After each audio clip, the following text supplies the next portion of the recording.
આગળના ક્વેશ્ચનમાં છે શ્રી વૈષ્ણવી પૂછે છે કે ઠાકોરજીનું પ્રસાદી સ્નાન જળ અને ઝારીજીનું પ્રસાદી જળ ને જ્યારે આપણે લૌકિક પાત્રમાં પધરાવીએ છીએ ત્યારે તે એક જ પાત્રમાં પધરાવી શકાય કે અલગ અલગ રાખવું જરૂરી છે? અને બીજો ક્વેશ્ચન છે કે આપણે ઠાકોરજીનું સ્નાન જળ અને આચમન જળ પ્રસાદી રૂપે લઈ શકીએ અને એ જરૂરી છે? તો એ કૃપા કરી સમજાવો વિનંતી. 3 જલની એમાં અત્યારે કદાચ હું વાત કરીશ તમને. એમના પ્રશ્નને વધારે હું થોડો સ્પષ્ટ કરી દઉં અને કદાચ એક પોઈન્ટ ઉમેરી બી દઉં. 3 જલ વિશેષ રૂપે આપણને ત્યાં સેવામાં પ્રાપ્ત થાય. એક છે સ્નાનનું જલ, કે ઠાકોરજીને સ્નાન ચોકી પરાત્મા પધરાવી આપણે સ્નાન કરીએ તો એ સ્નાનનું જલ ચરણામૃત કહેવાય. બીજું છે ઝારીજીનું જલ, કે પ્રભુ પોતે આરોગ્ય હોય એટલે સ્નાનનું જલ એ ચરણામૃત છે. યમુના જે ઝારીજીનું જલ છે એ અધરામૃત છે. અને ત્રીજું એક જલ આચમનનું જલ હોય છે, કે જ્યારે પ્રભુને ભોગ આપણે સરાવતા હોઈએ ત્યારે ઠાકોરજીને કટોરી અને લોટીજીમાં જલ હોય ને એનાથી આચમન કરાવતા હોઈએ છીએ. તો આ 2 જલ જે છે ચરણામૃત રૂપે સ્નાનનું, કારણ કે પ્રભુએ આ 3 જલમાંથી 2 જલ સ્વીકાર્યા છે અને એક જલને ત્યાગ્યું છે, છોડ્યું છે. એટલે કે આચમનનું જલ હોય છે એ પ્રભુ છોડી દે છે, એને કાઢી દે છે. અને પ્રભુનું ત્યાગેલું હોય એ આપણાથી લેવાતું નથી. એટલે આચમનનું જલ હોય એ આપણે લેતા નથી, પણ ઝારીજીનું જલ અને સ્નાનનું જલ પણ સ્વીકારેલું, કે કારણ કે મસ્તકથી લઈને ચરણ સુધી સ્મરશ્રમ જલાણુભી સકલ ગાત્ર, જેમ યમુનાજી દ્વારા જીવનું સકલ ગાત્રોમાં સંગમ થાય એમ આ સ્નાનના જલ દ્વારા ઠાકોરજીના સકલ ગાત્રોનો સ્પર્શ એને થયો હોય છે અને એટલા માટે ચરણ થઈને વહે છે. એટલે ચરણામૃત રૂપે એને ગ્રહણ કરાતું હોય છે. એ ઝારીજીના જલને ગ્રહણ કરાતું હોય છે, પણ આચમનના જલને આપણે ગ્રહણ નથી કરતા હોતા. આ વડીલ આચાર્યોએ બતાવેલું વિવેક છે. અસ્તુ બાબાજી છે. આગળ વધતા બીજો એક ક્વેશ્ચન છે કે દર્શનીય અને પુષ્ટાયેલા ઠાકોરજીમાં શું તફાવત છે, એ સમજાવવા. એમ તો દર્શનીય ઠાકોરજી એ એમ તો પુષ્ટિ માર્ગી કોઈ શબ્દ નથી, પણ આ હમણાં લગભગ 10, 15, 20 વર્ષમાં આવેલો શબ્દ પુષ્ટિ માર્ગને પ્રાપ્ત થયો કે દર્શનીય ઠાકોર, એટલે કે પુષ્ટાવ્યા ન હોય અને એમનો નિત્ય ક્રમ ન થઈ શકતો હોય, પણ વૈષ્ણવનો ભાવ એવો હોય કે મારું ઘર ઠાકોરજી વગર ન રહે. એમનો સાવ પેલો ભાવ તો ઉત્તમ જ છે, પણ અવ્યવસ્થાને કારણે, બધી અનુકૂળતા ન હોવાને કારણે ઘરમાં, અને પ્રભુ વગર રહેવું નથી. એટલે વલ્લભકુલ પાસે જાય અને કહે કે આમને ચર્ચપસ કરી દો અને રોજ આમના હું દર્શન કરીશ. જો એક ભાવ એવો હોય કે ઠાકોરજી મળે તો વલ્લભકુલના હાથે મળે, એમના ચર્ચપસ. કારણ કે આપણે ત્યાં સેવ્ય કોણ છે કે વૈકુંઠમાં બિરાજતા પ્રભુ એ આપણા સેવ્ય નથી, પણ શ્રી વલ્લભના હૃદયમાં બિરાજતા શ્રીજી એ આપણા સેવ્ય છે.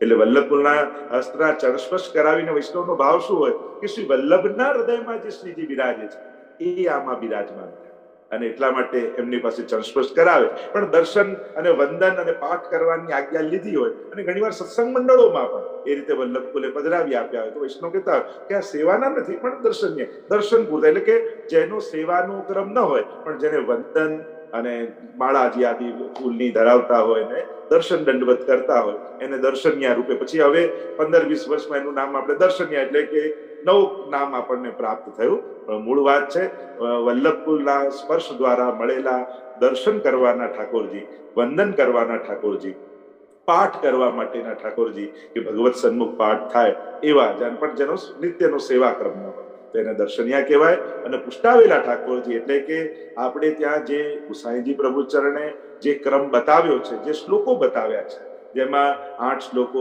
જન્મના હોય છે, રાસનો શ્લોક હોય છે, પુરુષોત્તમનો ભાવ, આપણે ત્યાં જે ક્રમ છે, અને એ શ્લોકો દ્વારા આપણે ત્યાં ભગવત સ્વરૂપનો એમાં એ સ્વરૂપમાં આવિર્ભાવ થાય. એટલે કે નિકુંજ નાયક શ્રીનાથજી પોતે એ સ્વરૂપમાં બિરાજમાન થઈ અને વૈષ્ણવના સેવાનો અંગીકાર અને સ્વીકાર કરે.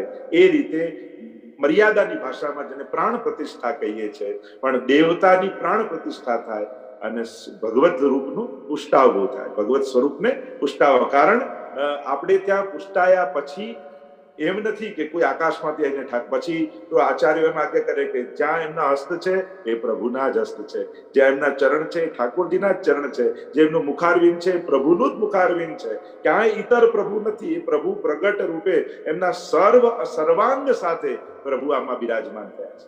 અને એટલા માટે પછી કૃપા આ જ સ્વરૂપ દ્વારા થવાની છે એવો ભાવ સાથે સાક્ષાત પ્રભુ આમાં બિરાજ્યા છે, એ રીતે ભાવ સાથે એમાં પ્રભુનો આવિર્ભાવ કરાવવું એને કહેવાય પુષ્ટાવ. તો આ બે ભેદ આપણે ત્યાં છે. દર્શન્યા કે જેને બિલકુલ અનુકૂળતા નથી અને પણ પ્રભુ વગર નથી રહેવું, તે કેવલ ચંસ્પર્શ કરાવી અને ચિત્ર સ્વરૂપ ત્યાં પધરાવી શકે છે. અને જેને નિત્યનો સેવાક્રમ કરી પ્રભુનો સુખ લેવું છે ને પ્રભુને સુખ આપવું છે, આ બંનેનો આનંદ જેને લેવો છે એને પુષ્ટાવીને સેવા કરવી જોઈએ. તો આ બંને શબ્દોના આ રીતના ભેદ છે. અસ્તુ.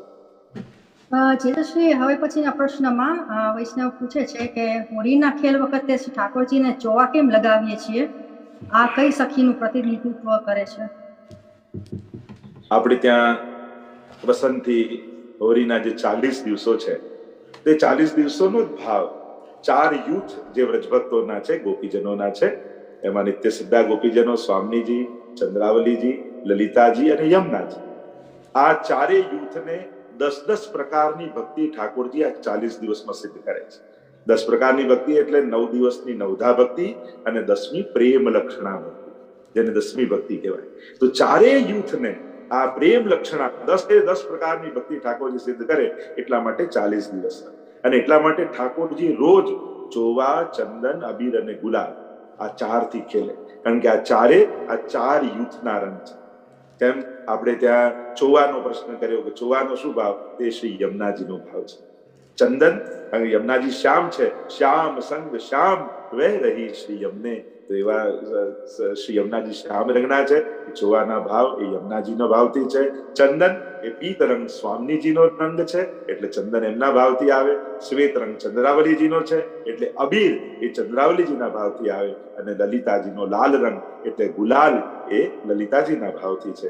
તો આ 4 રંગ એટલે કે 4 યુથ સાથે ઠાકોરજી 40 દિવસ હોળી ખેલ કરે છે. તો આ ભાવથી આપણે ત્યાં જોવા આવે છે. અને આગળ એની જ આગળનો ક્વેશ્ચન છે કે વસંત પંચમીમાં ગવાતી અષ્ટપદીનો ભાવ શું છે એ સમજાવવા વિનંતી, અને વસંત પંચમીના 4 ખેલનો ભાવ સમજાવવા વિનંતી. વ્રજ યુવતી સતસંગે હરિરિહ, વ્રજ યુવતી સતસંગે. આપ લોકો અષ્ટપદી ગાતા હોઈએ છીએ ખેલાવતી વખતે, ભાવ તો એટલું બધું એનું ગૂઢ, રસાત્મક અને ઘણો સમય. આ અષ્ટપદી છે, 8 પદો છે. આપણે આ યમુના અષ્ટપદી પણ છે, આ રીતે ખેલની પણ અષ્ટપદી છે, અને અનેક પ્રકારની અષ્ટપદીઓ આપણે ત્યાં પ્રાપ્ત છે. તો ઠાકોરજી વ્રજભક્તોની સાથે હરિઈહ એક મદમસ્ત ગજરાજની જેમ કઈ રીતે ઠાકોરજી હોળી ખેલ ખેલે છે. વ્રજ યુવતી સત્સંગે હરિ, આ સમસ્ત વ્રજ યુવતીઓની મધ્યમાં એક મદમસ્ત ગજરાજ જેમ હાથી અને અનેક હથણીઓ હોય અને મદમસ્ત ગજરાજ જે રીતે વનમાં વિહાર કરતો હોય, એ રીતે પ્રભુ જે રીતે હોળી ખેલ કરે છે એનું ખૂબ ભાવાત્મક વિશ્લેષણ અને વર્ણન એમાં કરવામાં આવ્યું છે. એટલે ખૂબ ભાવાત્મક છે, એટલે બહુ અત્યારે એનો વિસ્તાર નથી કરતો. અને તમે સાથે સાથે જે પ્રશ્ન કર્યો કે 4 યુથોનો કે વસંત પંચમીમાં આગળનો બીજું શું હતું સાથે પ્રશ્ન? 4 ખેલનો ભાવ સમજાવવા વસંત પંચમી. એટલે પૂર્વમાં કહ્યું એમ આ 4 ખેલ 4 યુથના ભાવથી. ડોલમાં પણ જો હોળી પૂરી થાય ને ડોલોત્સવ આવે તો એમાં 4 ખેલ થાય, રથયાત્રા આવે તો એમાં 4 ખેલ થાય. દરેકમાં આપણે ત્યાં 4 ખેલ થાય છે. તો એ 4 રથ, જે રથયાત્રામાં પણ જેમ 4 ભોગ આવે ને 4 ખેલ થાય, તો બધા 4 યુથના વ્રજભક્તોના ભાવથી 4 ખેલ આપણે ત્યાં થતા હોય છે. અસ્તુ. જેજશ્રી, આગળના પ્રશ્નમાં આ વૈષ્ણવ રાજભોગ સુધીની સેવા પહોંચે છે અને રાજભોગ સમયમાં ઋતુ અનુસાર રાજભોગના કીર્તન લે છે. તો આ વૈષ્ણવને વધારામાં એ જાણવું છે કે આ સમયમાં અન્ય ઉત્થાપન કે સ્વયંભોગના કીર્તન લઈ શકાય? જો રાજભોગ પછી તુરંત એ શયન કરી આપે, એટલે કે રાજભોગ બાદ સર્યા બાદ ઉત્સવના જે ક્રમ આવતા હોય ને એના પદ ગાય, અને ત્યારબાદ એ ઉત્થાપન અને શયન આ બંનેનો ભાવ કરી શિંગાર વડા કરી અને ઠાકોરજીને કટોરી દૂધ આદિ થતા હોય, અને ત્યારે એ ઉત્થાપનનો કે ભોગ સંધ્યા આરતીનો કે પછી આવનીના પદો અને પછી શયન સુધીના પદો લઈ અને પછી ઠાકોરજીને પોડાડી શકે છે. એટલે કે રાજભોગમાં ઉત્સવનો ક્રમ કરી, શૃંગાર આદિ વડા કરી, કટોરી દૂધની, અથવા રાજભોગ સાથે પણ ઘણીવાર ભોગમાં લોકો શયનની કટોરી ધરતા હોય છે, એવો પણ ઘણા લોકો ક્રમ કરતા હોય. પણ જો સમય રહેતો હોય તો ઉત્સવનો ક્રમ કર્યા બાદ શૃંગાર વડા કરી, શયનની કટોરી દૂધની ભોગ ધરી અને પછી આ બધા પદો ગાઈ અને ઠાકોરજીને પોઢાડે તો એ વધારે ઉત્તમ ક્રમ છે અને એવું કરી શકે છે. અસ્તુ. તો આજનો ક્વેશ્ચન બીજો છે કે આપણે શા માટે હિન્દુ ધર્મમાં 16 રાત સૂતકનું પાલન કરવું પડે? એટલે આ સૂતકની ચર્ચા આપણે પૂર્વમાં પણ આગળ કરી છે, અને 16 રાત બધા માટે નથી હોતું. આપણે ત્યાં વર્ણ વ્યવસ્થા છે અને દરેકના કાર્ય પ્રમાણે એના વર્ણો નિશ્ચિત કર્યા છે. ચાતુર વર્ણ મયા સૃષ્ટમ ગુણ કર્મ વિભાગ સહ, એમ ભગવદ્ ગીતામાં ભગવાને કહ્યું છે. ગુણ અને કર્મ અનુસાર વર્ણ વ્યવસ્થા આપણે ત્યાં થઈ છે. ઘણીવાર લોકો વર્ણ વ્યવસ્થાને ખૂબ ખોટી રીતે પ્રસ્તુત કરતા હોય છે, પણ જે સુવર્ણ કાળ આપણા હિન્દુ ધર્મનો યા ભારત વર્ષનો મનાતો હતો કે જ્યારે વર્ણ વ્યવસ્થા હતી ત્યારે કોઈ બેકાર નહોતું, દરેકને જન્મની સાથે જ કામ મળી જતું હતું, એના કામ નિશ્ચિત હતા, અને એ જ રીતે એ લોકો જન્મથી શીખતા શીખતા નાનપણથી યુવાન થઈને એ કાર્યમાં પ્રવીણ થઈ જતા અને યોગ્ય દરેક હાથને કામ મળતું હતું. એની વર્ણ વ્યવસ્થાને કારણે જ્યારથી એજ્યુકેશન બેઝ આ બધી આપણો સમાજ થયો છે ત્યારથી બેકારી વધી છે, ભૂખમરો વધ્યો છે, અડધી દુનિયા ભૂખે મરે છે અને બધી જ અવ્યવસ્થાઓ સર્જાવા લાગી છે. અને જે સુવર્ણ યુગ ભારતનો હતો એ પછી અંગ્રેજોના રાજ પછી જ્યારે નોકરીનો એક દોર આવ્યો, કારણ કે પહેલા જોબનું આપણે વ્યવસ્થા નહોતી, આપણે ત્યાં પ્રોફેશનલ બધા જ સેલ્ફ એમ્પ્લોય હતા મોટા ભાગના લોકો ભારતમાં. અત્યારે લોકો નેતાઓને બહુ કહેતા હોય છે ઇન્ડિયામાં કે અહીંયા ટેક્સ કોઈ ભરતું નથી અને બહુ ઓછા લોકો ટેક્સ ભરે છે, પણ ખેતી ટેક્સ ફ્રી જ છે અને ભારત વર્ષ ખેતી પ્રધાન છે, મોટા ભાગના લોકો ખેડૂતો છે, એમાં ટેક્સ લાગતોય નથી. પણ ગવર્મેન્ટના લોકો ભલે બૂમો પાડતા હોય પણ દરેક વસ્તુમાં તો માણસને ટેક્સ લાગતો જ હોય છે, દરેક વસ્તુ ખરીદો એટલે કોઈ ટેક્સ વગર તો રહેતું નથી હોતું. પણ આ બધી વ્યવસ્થાઓ ભારત વર્ષની હતી ને ભારતે ભારતની જેમ ડેવલપ ન કર્યું અને એટલા માટે થોડી અવ્યવસ્થાઓ વધારે ફેલાઈ ગઈ અને બધી જે કળાઓ હતી, હુનરો હતી, કેવા કેવા કાર્યો પહેલા થતા અને કેવું સર્જન થતું, એ બધા જ જૂના લોકો એમાંથી નીકળી ગયા અને ઘણી બધી ઉત્તમ જે સર્જનાત્મક પ્રવૃત્તિઓ હતી એ બધી વિરામ પામી ગઈ ભારતમાં. એટલે કે એક પ્રકારથી નુકસાન થયું. તો જે મૂળ વાત કરું છું કે વર્ણ વ્યવસ્થા પ્રમાણે બ્રાહ્મણ, ક્ષત્રિય, વૈશ્ય અને શુદ્ર, તો 16 રાત્રિ બધાને નથી હોતું. બ્રાહ્મણને 10, જેમ ક્ષત્રિય હોય ને 12-13 દિવસ, આ વૈશ્યને 16, શુદ્રને મહિનો, એમ આખો જુદા જુદા પ્રકારનો સૂતકનો ક્રમ હોય છે. આપણે ત્યાં માણસ મૃત્યુ પામે એની પાછળ વિધિ થતી હોય છે અનેક પ્રકારની, અને એમાં એટલા દિવસ દીવો રહેતો હોય. કહેવાય છે કે એટલા દિવસ જે જીવ સદગત થયો છે એ પ્રેત યોનિમાં, એટલે પ્રેત યોનિ એટલે પેલા રાક્ષસ ને ભૂત ને એ નહીં. ઘણી વાર છે ને આપણે કોઈ અમુક શબ્દો એટલા રૂઢ થઈ ગયા છે એ શબ્દ બોલતા જ માણસને એવો પ્રેત થઈ ગયા. તો પ્રેત એટલે કે એવો અધોગતિ ન કહેવાય. જ્યાં સુધી નૂતન દેહ પ્રાપ્ત ન થયો હોય ત્યાં સુધી એને પ્રેત માનવામાં આવે છે. અને એટલા સમયે દીવામાં ત્યાં હોય છે અને જ્યાં સુધી એ પ્રેત યોનિમાં હોય છે ત્યાં સુધી એના જેટલા જીનેટિક સંબંધીઓ ડાયરેક્ટ છે એ બધાને શોક માનવામાં આવે છે. અને શોક એટલે એને કારણે સૂતક, અને સૂતકને કારણે શુભ કાર્યોમાં શાસ્ત્રો એમને નિષેધ આપ્યો છે, કારણ કે માણસ એ સમયે એ પ્રેતની સાથેના સંબંધમાં હોય છે અને સંબંધમાં હોવાને કારણે એ સત્કાર્યમાં પ્રવૃત્ત નથી થઈ શકતો. એના બીજા વ્યવહારિક કારણો પણ ઘણા બધા સૂતકના છે, એની ચર્ચા અત્યારે બહુ કરવી નથી. મોટા ભાગે લોકોને સૂતક માટેનો બહુ પ્રશ્ન હોય, લોકોને સૂતકમાં જ સેવા કરવી હોય. બાકી એમ ફરવા જતા હોય તો મહિનો ઠાકોરજી મૂકી જાય ત્યારે ઠાકોરજી યાદ ના આવે, પણ સૂતકમાં નહીં કરવું એમ કહીએ એટલે બધા ઊંચા નીચા થઈ જાય. ખબર નહીં સૂતકમાં બધાને શું આનંદ આવે છે, પણ આપણે ત્યાં તો આ પ્રાચીન આચાર્યનો વચનામૃત એ જ છે, સૂતક એટલે પ્રભુના વિરહ કરવાની સુંદર તક. કે એટલા 16 દિવસ પ્રભુનો વિરહ કરો. ક્યારે મને ઠાકોરજી મળશે, ક્યારે એમના મુખારબિંદના દર્શન થશે, ક્યારે એમના ઝારીજી ભરીશ.